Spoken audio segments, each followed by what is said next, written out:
விக்கிரவாண்டியில் குழந்தை மரணம் தொடர்பாக கைது செய்யப்பட்ட ஆசிரியை தற்போது நீதிமன்றத்தில் ஆஜர்படுத்தப்பட்டிருக்கிறார். விக்கிரவாண்டி குழந்தை லியா மரணம் தொடர்பாக கைதான ஆசிரியை நீதிமன்றத்தில் ஆஜர்படுத்தப்பட்டிருக்கிறார். ஆசிரியை ஏஞ்சல் விக்கிரவாண்டி நீதிமன்றத்தில் ஆஜர்படுத்தப்பட்டிருக்கக்கூடிய அண்மை செய்தியை பார்த்துக் கொண்டிருக்கிறோம்.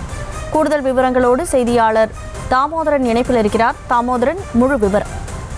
வணக்கம். விக்கிரவாண்டி செயின்ட் மேரிஸ் மெட்ரிக் மேல்நிலைப் பள்ளியில் எல்கேஜி படித்து வரும் மாணவி லியா லட்சுமி இவர் நேற்று பள்ளி கழிவறையில் விழுந்து உயிரிழந்த நிலையில் இந்த சம்பவமானது விழுப்புரம் மாவட்டத்தில் பெரும் பரபரப்பை ஏற்படுத்தியது.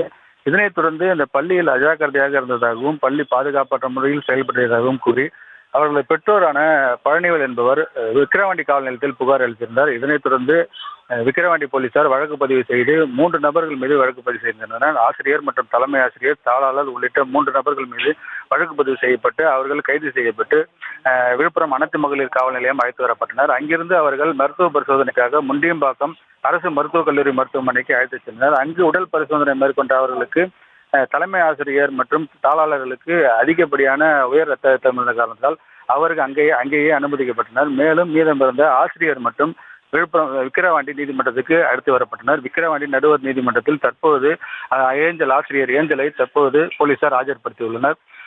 இந்த ஏஞ்சலை ஆஜர்படுத்தியதை தொடர்ந்து விக்கிரவாண்டி நீதிமன்ற நீதிபதி வருகின்ற 10ஆம் தேதி வரை நீதிமன்ற காவலில் வைக்க உத்தரவிட்டுள்ளார். இதனைத் தொடர்ந்து அவர் கடலூர் மத்திய சிறைக்கு அழைத்துச் செல்லப்பட உள்ளார்.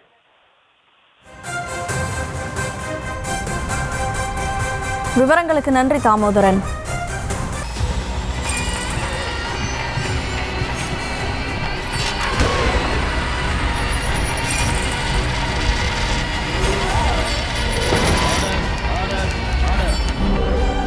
நிகழ்தகவு குற்றங்களின் மறுபரிமாணம் நாள்தோறும் இரவு 10 மணிக்கு இணைந்திருங்கள் நமது நியூஸ் தமிழ் தொலைக்காட்சியோடு.